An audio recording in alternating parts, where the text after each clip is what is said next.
রাজধানীর ৩০০ ফিটে গাড়ি চাপায় বুয়েট শিক্ষার্থী নিহতের ঘটনায় বিক্ষোভ করেছে সহপাঠী শিক্ষার্থীরা। বেলা ১২টার দিকে রাজধানীর পলাশীতে বিক্ষোভ করেন তারা। সড়ক দুর্ঘটনায় বুয়েট শিক্ষার্থী নিহতের ঘটনায় বিক্ষোভ করছেন সহপাঠীরা। বুয়েট এলাকা থেকে যোগ দিচ্ছেন সহকর্মী বনি ইবনে কামাল। বনি ইবনে কামাল, এই মুহূর্তে আসলে শিক্ষার্থীরা বিক্ষোভ কোথায় করছেন আর এই ঘটনায় মামলা হয়েছে কিনা? শরীফ, নামাজের কারণে এই মুহূর্তে যে বিক্ষোভ সেটি কিন্তু স্থগিত রয়েছে বা সাময়িক সময়ের জন্য বন্ধ রয়েছে। সর্বশেষ যে তথ্য আমার কাছে রয়েছে সে অনুযায়ী সোহরাওয়ার্দী মেডিকেল হাসপাতালে এই যে মারা গেছে যে শিক্ষার্থী, বুয়েটের সিএসসি শিক্ষার্থী মাসুদের ময়নাতদন্তের কাজ সম্পন্ন হয়েছে এবং এই মুহূর্তে সেই সোহরাওয়ার্দী মেডিকেল হাসপাতাল থেকে বুয়েটের উদ্দেশ্যে কিন্তু তার মরদেহ নিয়ে আসা হচ্ছে বলে আমি সর্বশেষ যে তথ্য সেটি জানতে পেরেছি।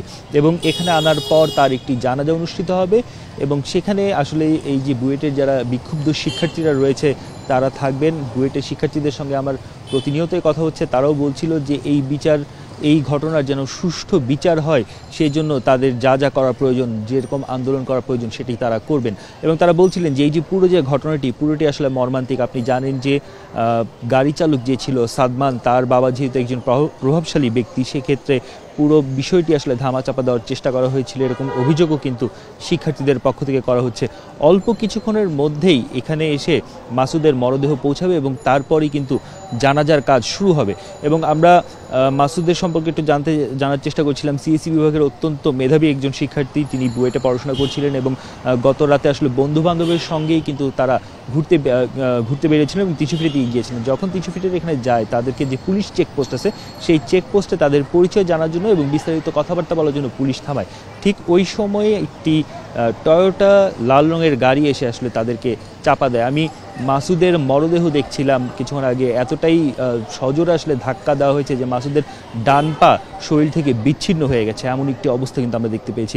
অর্থাৎ এই পুরো বিষয়টি নিয়ে বুয়েট এলাকায় এক ধরনের স্থবিরতা রয়েছে, এক ধরনের উত্তাল মনোভাব রয়েছে।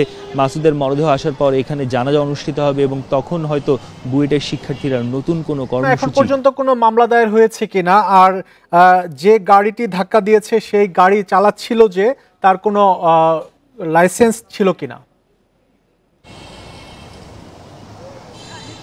এখন এই বিষয়গুলো আসলে পুরোটাই প্রক্রিয়াধীন রয়েছে। আমি যখন নারায়ণগঞ্জের এসপির সঙ্গে কথা বলছিলাম, তিনি জানাচ্ছিলেন যে গাড়ি এবং যে ৩ জন ছিল এই গাড়িতে তারা সবাই কিন্তু থানায় আটক আছে এবং মামলার যে বিষয়টি তা এসপি জানাচ্ছিলেন যে মামলার বিষয়টি প্রক্রিয়াধীন রয়েছে এবং মামলাটি খুব দ্রুত সময়ের মধ্যেই সম্পন্ন হবে। তবে এখনও কিন্তু মামলাটি পুরোপুরি কাজ সম্পন্ন হয়নি, মামলা লেখার কাজ চলছে।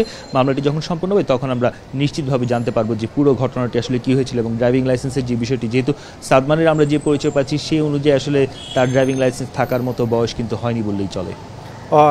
রাজধানীর ৩০০ ফিট এলাকায় সড়ক দুর্ঘটনায় নিহত হয়েছেন বুয়েট শিক্ষার্থী। বুয়েট এলাকা থেকে সেই খবর জানাচ্ছিলেন সহকর্মী বনি ইবনে কামাল।